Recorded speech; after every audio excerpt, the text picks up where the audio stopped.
Segunda carta do apóstolo Paulo aos Coríntios, capítulo 5, nós faremos a leitura dos versos 18 a 21 e manteremos a leitura no capítulo 6, versos 1 e 2, porque fazem parte da mesma perícope, do mesmo parágrafo, mas que foi de forma inadequada dividido. Paulo vai tratar sobre o ministério da reconciliação. E daí o tema do sermão desta manhã, a palavra da reconciliação. 2 Coríntios 5, 18 em diante, a palavra de Deus diz assim: Ora, tudo provém de Deus, que nos reconciliou consigo mesmo por meio de Cristo e nos deu o ministério da reconciliação. A saber que Deus estava em Cristo, reconciliando consigo o mundo, não imputando aos homens as suas transgressões, e nos confiou a palavra da reconciliação. De sorte que somos embaixadores em nome de Cristo, como se Deus exortasse por nosso intermédio. Em nome de Cristo, pois, rogamos que vos reconcilieis com Deus. Aquele que não conheceu o pecado, ele o fez pecado por nós, para que nele fôssemos feitos justiça de Deus. E nós, na qualidade de cooperadores com ele, também vos exortamos a que não recebais em vão a graça de Deus, porque ele diz: Eu te ouvi no tempo da oportunidade e te socorri no dia da salvação. Eis agora o tempo sobremodo oportuno, eis agora o dia da salvação. Que Deus abençoe a sua palavra. Vamos orar mais uma vez. Deus, nós estamos diante da tua palavra e diante de uma verdade extraordinária. Dá-nos olhos para ver, Senhor. A minha oração é a oração do salmista. Desvenda os nossos olhos para que vejamos as maravilhas da tua lei. Ajuda-nos a contemplar, Senhor, para que, uma vez compreendida essas verdades e apreendidas também, possamos nos sentir verdadeiramente constrangidos pelo exemplo e pela entrega de Jesus Cristo. É a oração que teu servo faz, humildemente, em nome de Jesus. Amém. Por favor, tome assento.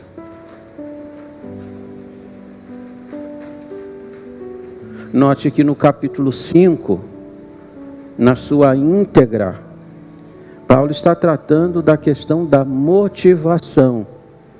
Ele vai fazer isso também no capítulo 6.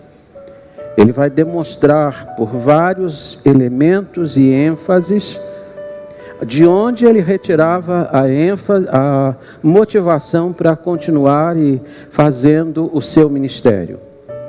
E no parágrafo que nós lemos agora pela manhã, dentre todas as motivações que ele tinha, ele disse que se sentia motivado exatamente por causa da cruz de Jesus Cristo. Hoje pela manhã, peço você toda a atenção para você olhar para essa gloriosa doutrina, que é a doutrina da reconciliação. É uma verdade extraordinária e que pode mudar e revolucionar a nossa vida. Mas quando a gente se propõe a olhar para esse assunto, duas coisas a gente precisa ter em mente. A primeira, a nossa limitação. Por mais que você compreenda a Bíblia, por mais que você codifique a graça de Deus, e é possível que você saiba explicar a graça de Deus como um favor imerecido, por mais que você domine princípios doutrinários, você nunca, mas nunca em sua vida, conseguirá penetrar a profundidade do amor que Deus tem por você.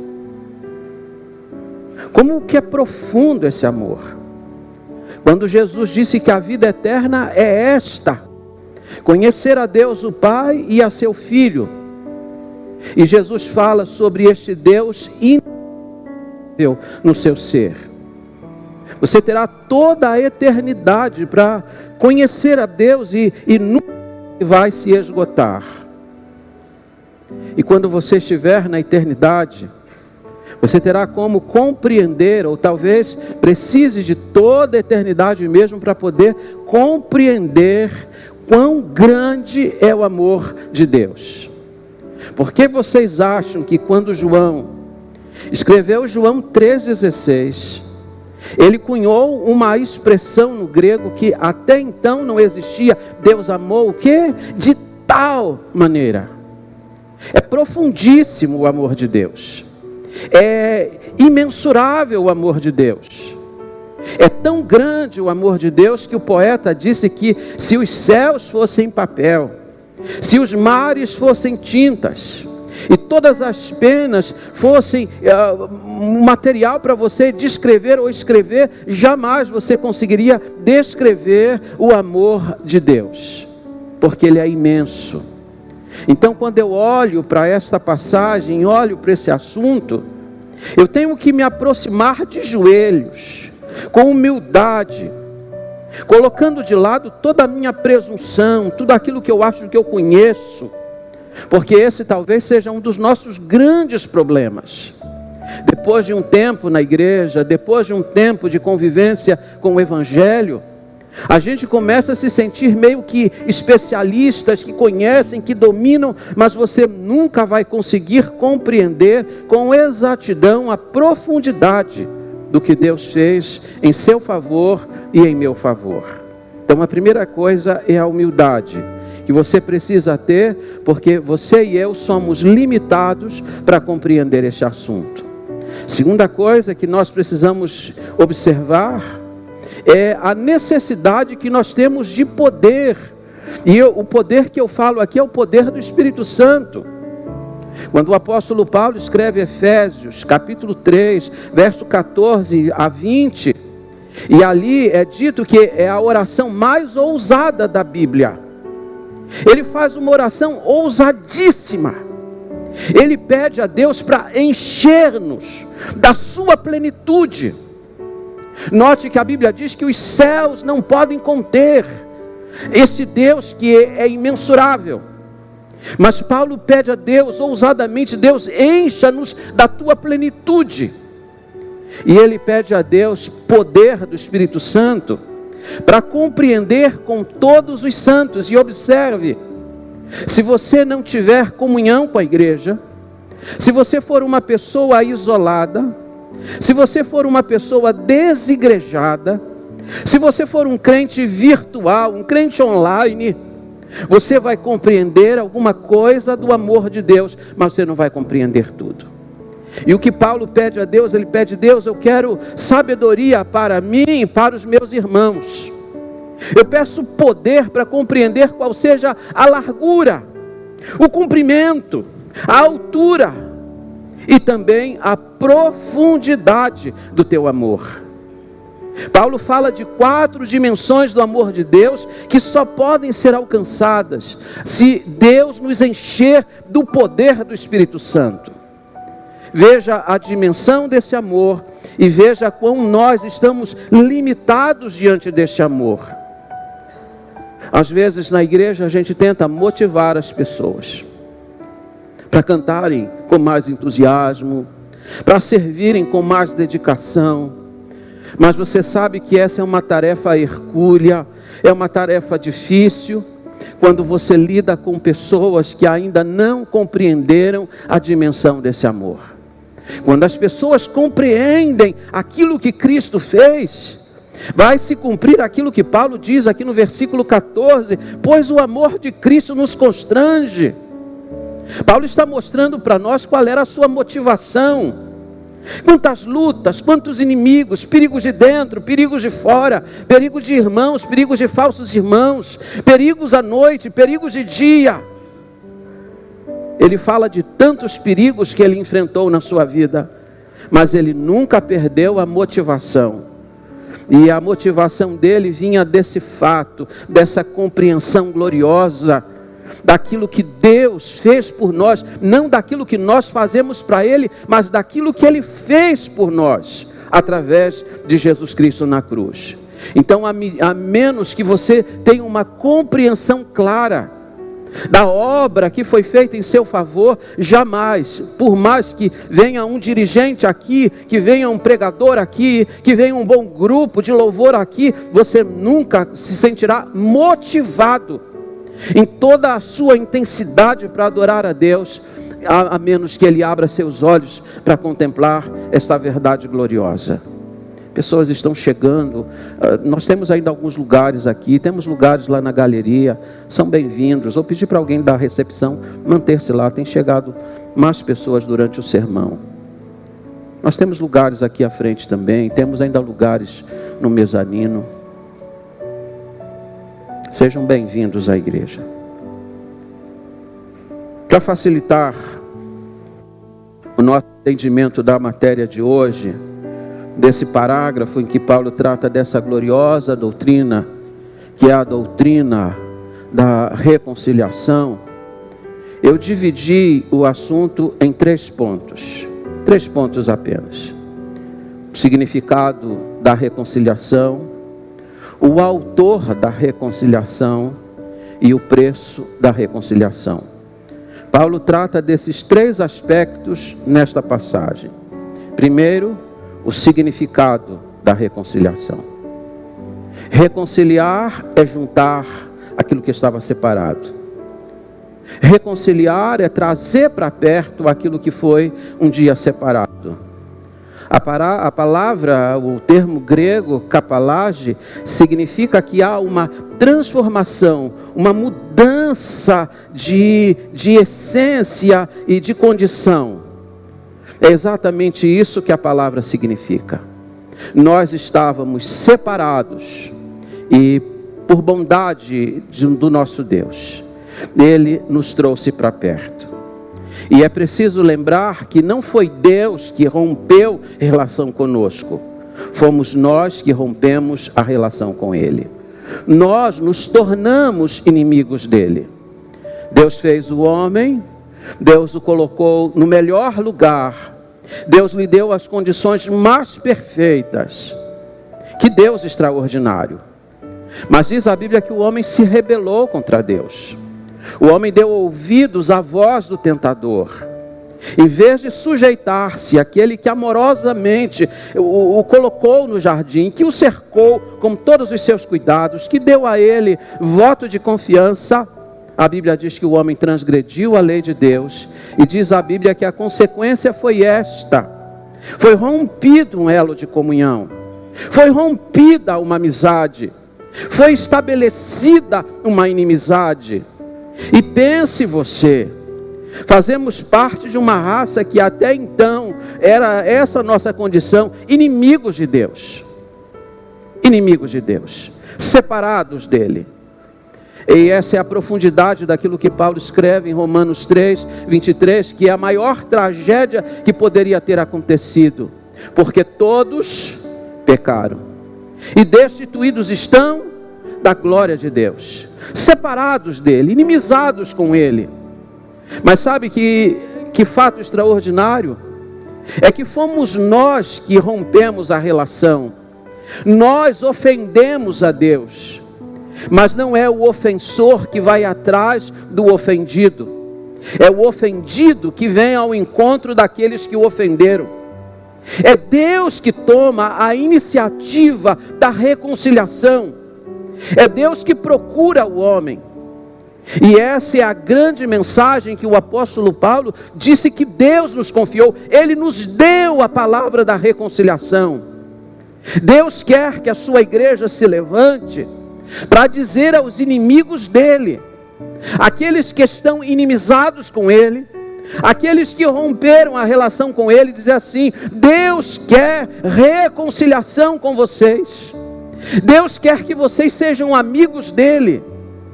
Essa é a mensagem do Evangelho, esse é o ponto central do Evangelho, de um Deus que está interessado em amizade, de um Deus que chama um povo, restabelece amizade com esse povo e comissiona esse povo para pregar o evangelho para todos, para que eles sejam restabelecidos na sua comunhão com o Pai.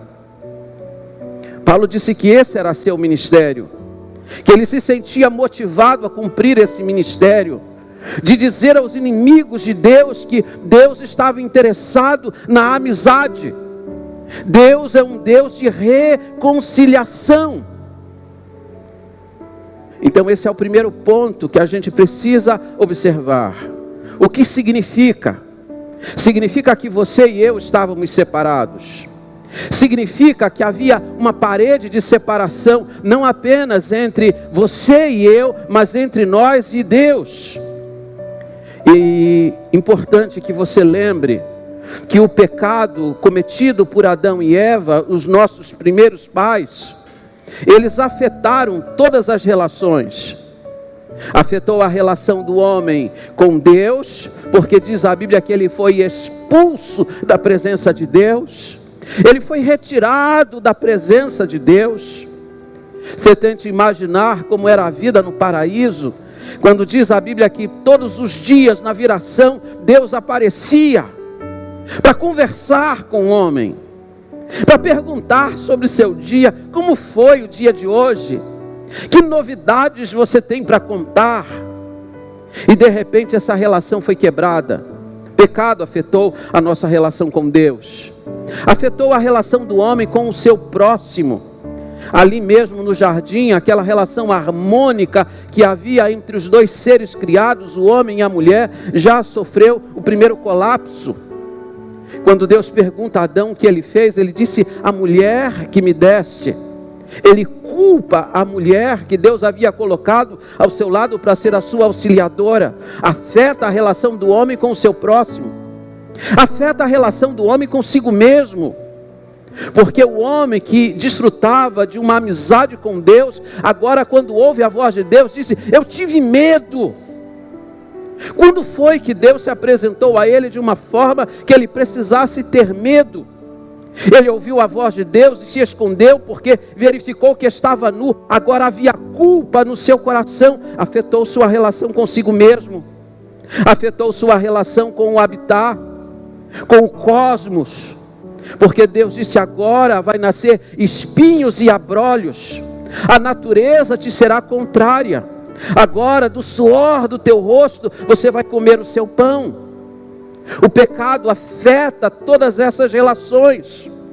Mas sabe o que é glorioso? É que esse Deus que está interessado em reconciliação, Ele não quer apenas reconciliar o homem com Ele, Ele quer reconciliar o cosmos inteiro.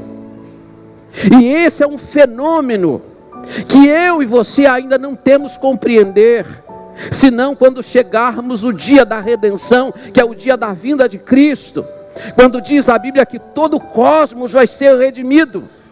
Deus vai trazer a reconciliação para toda a sua criação. E é por isso que quando Paulo escreve em Romanos 8, falando sobre a expectativa que a criação tem, diz que a criação aguarda com grande expectativa o dia da redenção, quando ela será liberta do cativeiro em que foi colocada. Todo o cosmos está clamando pela vinda de Jesus, porque esse dia vai ser um dia de reconciliação universal e cósmica.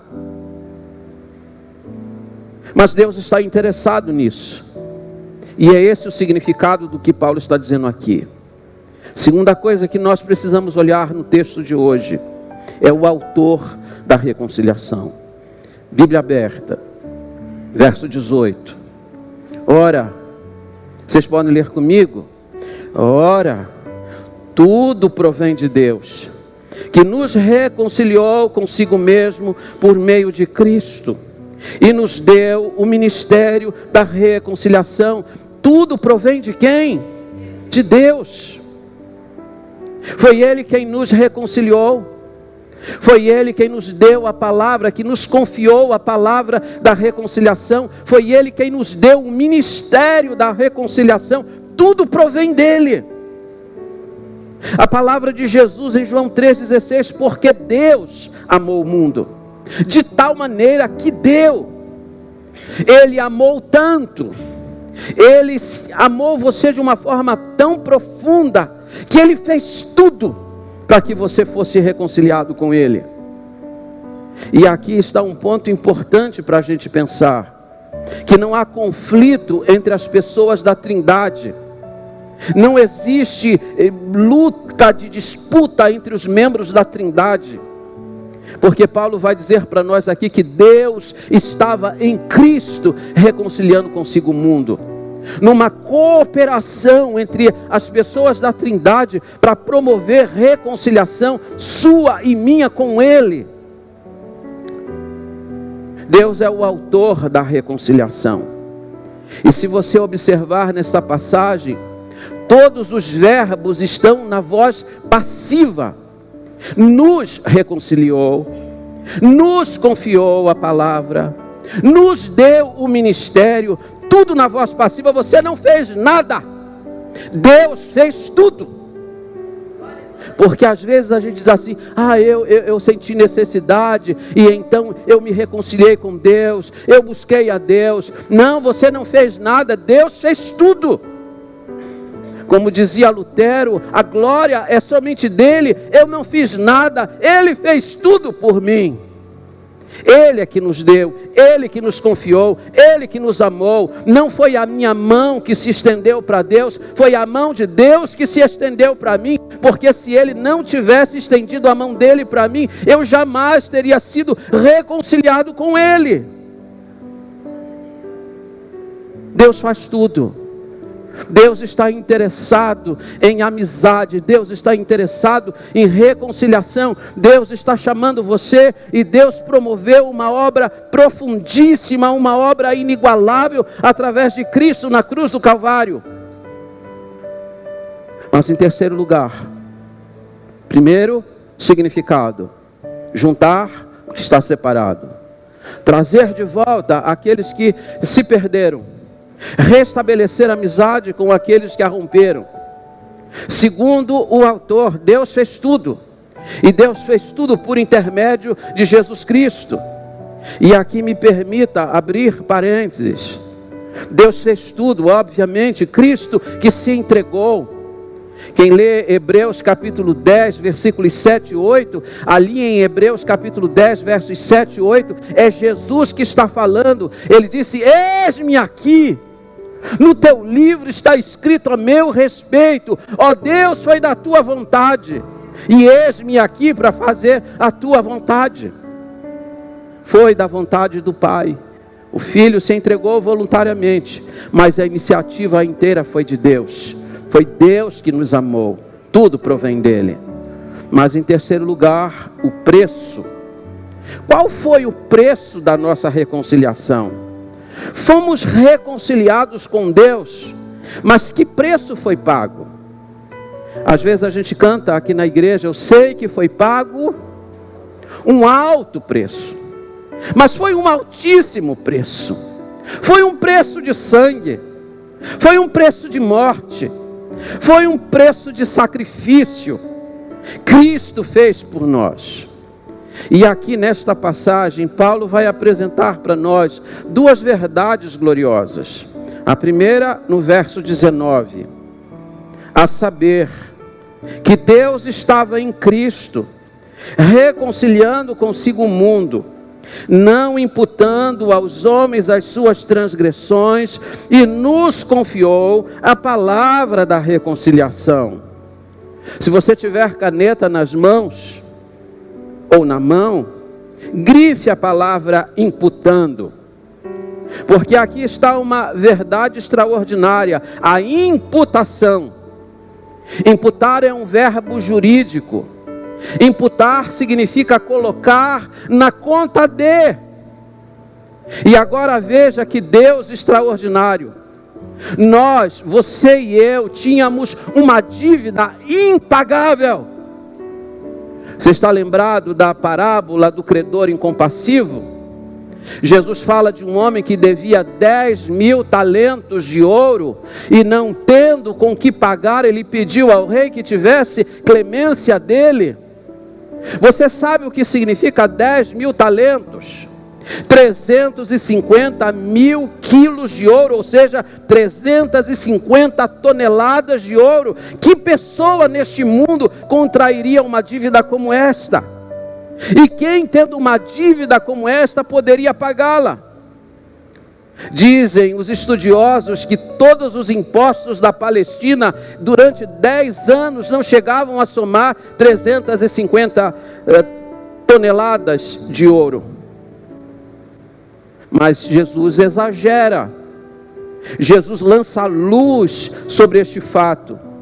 Sabe por que ele exagerou a dívida desse homem? Para mostrar que a sua dívida e a minha dívida para com Deus era impagável. Jamais teríamos condições de pagá-la.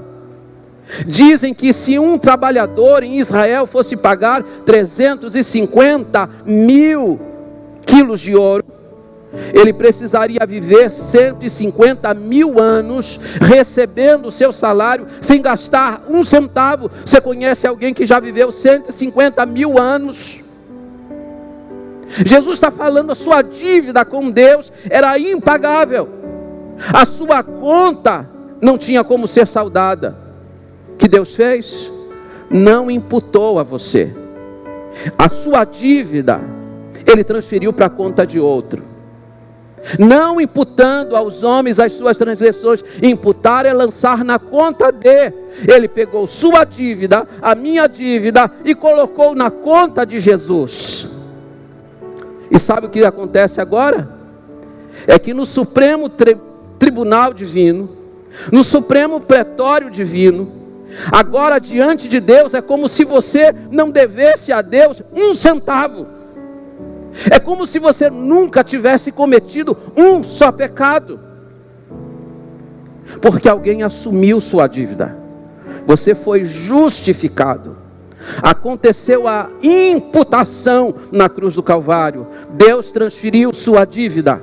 Quanto que você deve agora? Quanto? Nada. O que Paulo escreve em Romanos 8:1? Agora nós não somos mais devedores. O apóstolo Paulo, quando escreve em Colossenses 2,14, ele disse que na cruz do Calvário, Cristo pegou o escrito de dívida, a sua promissória, a minha promissória, e cravou na cruz do Calvário. Você não deve mais nada, sua dívida já foi paga. Isso é imputação. E Deus fez isso em Cristo, em seu favor. Você consegue mensurar isso? Pegar toda a sua maldade, todas as suas mazelas, todas as suas faltas, suas transgressões, suas iniquidades, todas as coisas sujas que você já pensou, falou, fez. Deus pegou tudo isso e tirou da sua conta. Sua conta agora está limpa.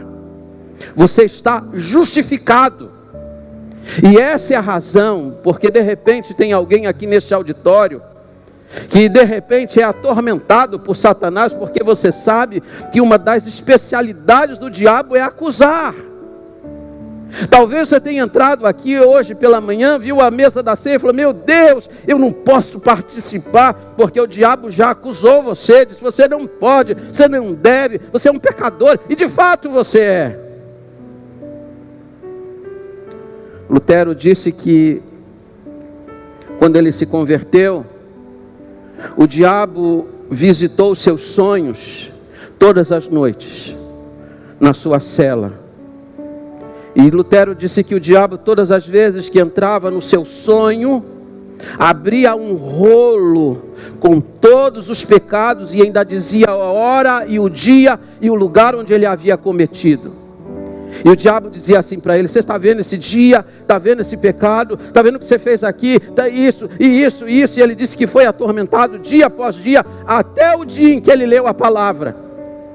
E aí quando o diabo apareceu no sonho para ele, assim: é verdade, eu cometi todos esses pecados, mas escreve aí o que está dito em 1 João 1,7: o sangue de Jesus Cristo, seu Filho, me purifica de todo pecado. E ele disse que desse dia em diante nunca mais o diabo o atormentou. Você não deve mais nada, você já foi purificado, Deus já fez a imputação, já tirou sua conta que estava no vermelho e transferiu sua conta para Jesus. Seu pecado foi pago. Mas note que Paulo não disse apenas isso. Verso 21. Vamos juntos? Aquele que não conheceu o pecado, ele o fez pecado por nós, para que nele fôssemos feito justiça de Deus. Ele não apenas tirou o seu pecado, a sua conta negativa e transferiu. Ele transferiu essa dívida para a conta de alguém. Para quem que ele transferiu a conta? Para Cristo. Agora você imagine quando Jesus está na cruz do Calvário. Ele mais limpo, mais santo, mais puro do que os céus. E de repente todo o pecado da humanidade lançado sobre ele. O seu pecado, meu pecado, sendo colocado sobre ele. É essa profundidade de Isaías 53, quando disse que não havia nele beleza alguma. Quando a Bíblia está falando isso, não está falando de traços físicos, harmônicos ou não harmônicos do seu osso ou do seu corpo. A Bíblia está falando que naquela hora ele se tornou a pessoa mais horrível que já existiu sobre a face da terra. Porque o pecado da humanidade foi colocado e lançado sobre ele. A nossa conta, a sua conta negativa foi transferida para ele. Aquele que não tinha pecado, Deus fez pecado por nós. E essa é a razão porque Jesus vai orar na cruz do Calvário, dizendo assim: Eloi, Eloi, lama sabachthani, Deus meu, por que me desamparaste? Você sabe o que disse Abacuque? Deus é tão puro de olhos que ele não pode contemplar o mal. E todo o mal naquela hora foi colocado sobre Jesus. E Deus, o Pai, teve de deixá-lo por algum instante na cruz do Calvário. Porque a sua dívida, a minha dívida, foi colocada sobre ele. E aí diz a Bíblia que ele foi feito pecado por nós, para que nós fôssemos feitos justiça de Deus. Foi feita uma transação extraordinária e ao mesmo tempo estranha na cruz do Calvário. A minha dívida foi transferida para a conta de Jesus. A justiça perfeita de Jesus foi transferida para a minha conta. Eu era devedor e agora eu não devo mais nada. Agora eu posso entrar à presença de Deus, porque eu fui justificado. A justiça dele foi creditada a mim e a você que crê nele. Isso é a obra da reconciliação. Essa é a profundidade da obra da reconciliação. De um Deus que toma a iniciativa, de um filho que se sujeita à vontade do Pai. E a Bíblia diz que agora nós somos feitos justiça, nós que não tínhamos justiça alguma. E eu vou terminar. Quero terminar lembrando a você algumas coisas importantes. Verso 20. O ministério que nos foi confiado. Verso 20 diz assim: de sorte que somos embaixadores em nome de Cristo, como se Deus exortasse por nosso intermédio. Em nome de Cristo, pois, rogamos que vos reconcilieis com Deus. De sorte que somos o quê? Embaixadores. É assim que você se vê? É assim que você deveria se enxergar. Deus confiou a você uma posição. E era assim que Paulo se via. Quando Paulo pregava, mesmo em meio aos golpes, mesmo em meio aos perigos, ele sabia: eu sou um embaixador de Deus, eu tenho uma mensagem do meu rei para entregar. Deus me confiou algo glorioso, porque eu sou emissário do rei. E se agora alguém rejeitar a minha vida e rejeitar a pregação que eu faço, não rejeita a minha pregação que faço, mas rejeita aquele que me enviou. Você é o embaixador. E quantas vezes a gente acha que a nossa posição é pequena no reino de Deus? Não, Deus colocou você numa posição elevadíssima. Leia mais Efésios capítulo 1, quando Paulo disse que Ele nos fez sentar em lugares celestiais. Deus colocou você numa posição que você jamais teria. Charles Haddon Spurgeon sempre dizia para seus alunos: se algum dia a rainha da Inglaterra vos convocardes para serdes embaixador em qualquer país do mundo, não vos rebaixeis da vossa posição, porque vocês são embaixadores do Rei do Rei, do Rei dos Reis e do Senhor dos Senhores. A posição de vocês é gloriosa. Se a rainha chamar vocês para ser embaixadores em qualquer lugar, saiba que se vocês deixarem a ocupação do reino para ocupar a posição terrena, vocês estarão se rebaixando. Nós precisaríamos olhar para o investimento que Deus fez em nós e a posição em que Ele nos colocou no seu reino. Sua posição no reino de Deus é elevada e você deveria considerar isso. Segundo, versículo 1 do capítulo 6. E nós, na qualidade de cooperadores com Ele, também vos exortamos a que não recebais em vão a graça de Deus. O que significa receber em vão a graça de Deus? Paulo disse que Deus nos colocou como embaixadores para anunciar reconciliação a todos os seus inimigos. E de repente nós temos pessoas aqui que ainda não são de Jesus. E entenda isso mais uma vez, eu não estou falando de você ser ou não ser da igreja, porque tem gente que é da igreja e não é de Jesus. De repente você não é de Jesus, e você está ouvindo a palavra de um embaixador de Jesus. A palavra não é minha, a palavra é daquele que me comissionou. E quando você ouve a palavra, você tem que receber a palavra e não desprezar o que Deus está oferecendo. Quando Paulo disse não receba a graça de Deus em vão, é como se você desprezasse uma oferta generosa que Deus está lhe dando. É pegar a oferta de Deus e calcar aos pés e pisar sobre ela em sinal de desprezo. Paulo disse, não despreze a oferta que Deus está fazendo para você. Porque Deus está oferecendo a você amizade, Deus está oferecendo a você reconciliação, Deus está oferecendo a você uma relação com Ele. E por último, o tempo oportuno, versículo 2, porque Ele diz, e aqui Paulo está citando o texto de Isaías, o profeta. Ele tomou a palavra do profeta por empréstimo e diz assim, porque ele diz na sua própria palavra, eu te ouvi no tempo da oportunidade e te socorri no dia da salvação. Eis agora o tempo sobremodo oportuno, eis agora o dia da salvação.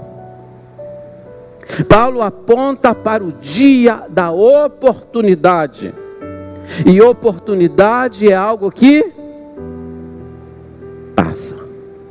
Lembram lá, eu sempre cito para vocês de uma estátua, que é a chamada estátua da oportunidade, está na França, e é a estátua de um homem com um tufo de cabelo, assim bem na frente da testa, e o poeta ou o artista plástico, quando fez aquela estátua, colocou aquele tufo de cabelo para dizer assim, oportunidade passa, e quando ela passa você tem que agarrar, porque se você não agarrar, você a perde para sempre. Paulo está dizendo que existe um dia e um tempo que Deus chama de tempo da oportunidade. E sabe quando é esse tempo? Amanhã? Daqui 10 anos? Quando você ficar velho? Quando você não tiver mais saúde? Tenho adolescentes aqui neste auditório, tenho meninos e meninas aqui neste auditório, tenho jovens aqui neste auditório, e gente que diz assim, um dia... depois que eu realizar meus sonhos, depois que eu alcançar as minhas metas, depois que eu chegar e tomar meus objetivos, aí então eu vou pensar em Deus, eu vou pensar nas coisas de Deus. Não faça isso. Você não é senhor do tempo, você não domina a história, Você não pode garantir que domingo que vem você vai estar aqui. Aliás, você não pode garantir que daqui 1 minuto você estará vivo. Tiago disse que a vida nossa é como um sopro, é como um conto ligeiro, passa rapidamente. E isso me faz lembrar de um menino lá no Rio de Janeiro. Um dia ele chegou correndo na igreja antes do culto da manhã e disse: "Ô, pastor, meu avô foi dormir e ele não acordou." Ele estava assombrado com essa possibilidade de que alguém pudesse ir dormir tão tranquilamente e não despertar. Existe um tempo, e Paulo disse que o tempo de aceitar a oferta da reconciliação é hoje. Ele disse aqui: eis o tempo sobremodo oportuno, eis aqui agora o dia da salvação. Deus diz que o tempo é agora.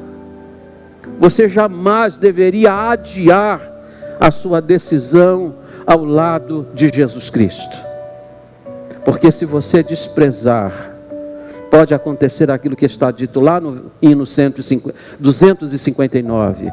Amanhã pode ser muito tarde. Vou terminar. Permita-me lembrar mais uma vez a experiência de Dwight L. Moody, o grande pregador do Evangelho em Chicago. Dizem que numa noite ele pregou para mais de 50.000 pessoas.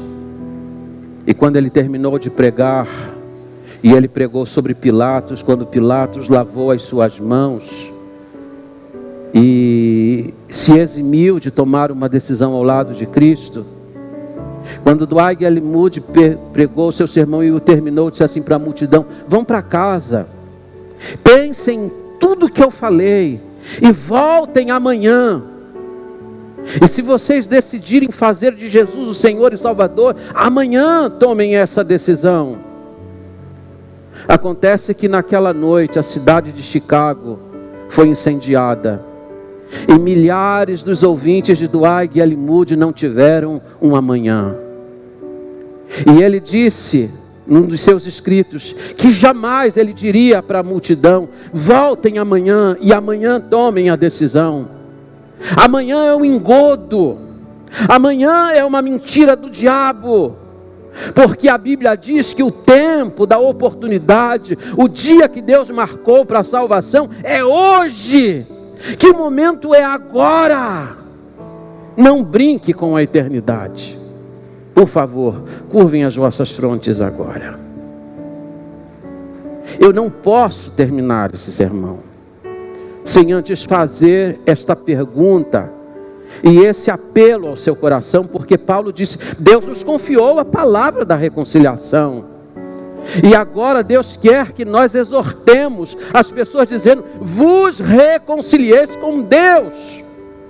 Talvez você esteja aqui, você está separado de Deus, longe de Deus, inimigo de Deus. Você precisa de ser reconciliado com Ele, e Deus está estendendo a mão para você. E você sabe que quando alguém estende a mão para nós, você só tem duas possibilidades: ou você estende a sua mão e segura a mão que está sendo estendida, ou você recolhe a sua. Você só tem duas possibilidades aqui: ou você aceita a oferta de Deus, ou você a rejeita.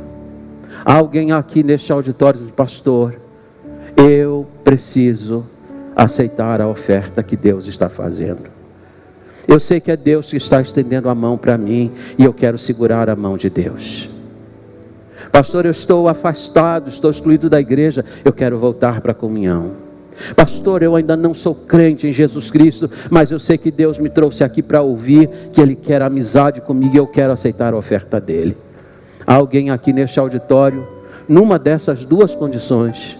Se há, eu peço para você levantar bem alta a sua mão e abaixo, dizendo: eu quero aceitar a oferta da reconciliação com Deus. Há alguém? Enquanto a igreja ora, lá em cima, aqui embaixo, eu não posso me demorar. Vamos orar. Mantenha seus olhos fechados. Vou chamar os diáconos para virem para cá. E assim a gente vai se preparar para a ceia do Senhor, tendo em mente de que tudo que era necessário, Deus já fez por nós.